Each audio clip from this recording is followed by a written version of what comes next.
பஞ்சாபில் பார்க்கிங் பிரச்சனையால் விஞ்ஞானி ஒருவரை பக்கத்து வீட்டுக்காரர் தாக்கி கொலை செய்தது அதிர்ச்சியை ஏற்படுத்தியுள்ளது. மொகாலியில் உள்ள Indian Institute of Science Education and Research மையத்தில் விஞ்ஞானியாக பணிபுரிந்து வந்த அபிஷேக் என்பவருக்கு அண்மையில் சிறுநீரக அறுவை சிகிச்சை செய்யப்பட்டிருந்தது. இந்நிலையில் பைக் பார்க்கிங் பிரச்சனையால் பக்கத்து வீட்டுக்காரர்களுக்கும் அபிஷேக்குக்கும் இடையே வாக்குவாதம் ஏற்பட்டது. அப்போது அபிஷேக்கை பக்கத்து வீட்டுக்காரர்கள் தாக்கி தள்ளிவிட்டனர்.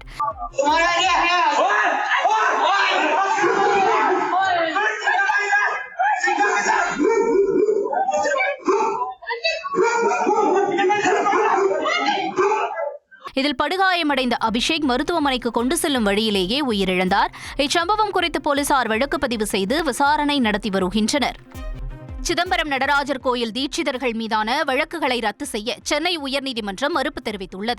பக்தர்கள் கனகசபை மீது ஏறி தரிசனம் செய்ய விடாமல் தடுத்ததாகவும், பெண் பக்தர் ஒருவரை சாதி பெயர் சொல்லி என்னங்க இனி வீட்டு வேலையில கொஞ்சம் அதிக ஒத்தாசையா இருக்கணும். யா வேலை கிடைச்சதா? வேலையா? நான் பாஸ் ஆகணும்னு நினைக்கிறேன். எப்படி? பாஸ் வாலா. Be the boss. திட்டியதாகவும் சிதம்பரம் தீட்சிதர்கள் மீது பல்வேறு வழக்குகள் பதிவு செய்யப்பட்டன. இந்த வழக்குகளை ரத்து செய்ய கோரி தீட்சிதர்கள் சென்னை உயர்நீதிமன்றத்தில் மனுக்களை தாக்கல் செய்திருந்தனர். அந்த மனுக்களை விசாரித்த நீதிபதி GK இளந்திரையன் வழக்குகளை ரத்து செய்ய மறுத்து தீட்சிதர்களின் மனுக்களை தள்ளுபடி செய்து உத்தரவிட்டுள்ளார்.